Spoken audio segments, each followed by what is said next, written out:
नमस्कार मित्रांनो, मी महेश कोकडे. आज महाशिवरात्रीनिमित्त नेवासा तालुक्यातील हंडी निमगाव येथे दर्शनासाठी गेलो होतो.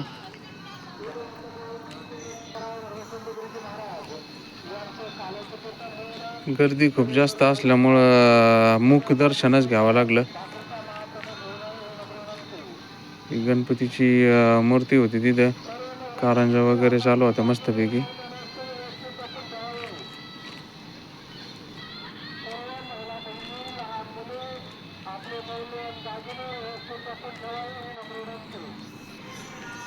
आता हे बजरंगबलीचं मंदिर आहे.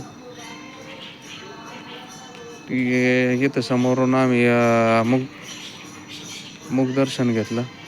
व्हिडिओ आवडला तर लाईक करा, शेअर करा, चॅनल सबस्क्राईब करा. आता भेटू पुढच्या व्हिडिओमध्ये.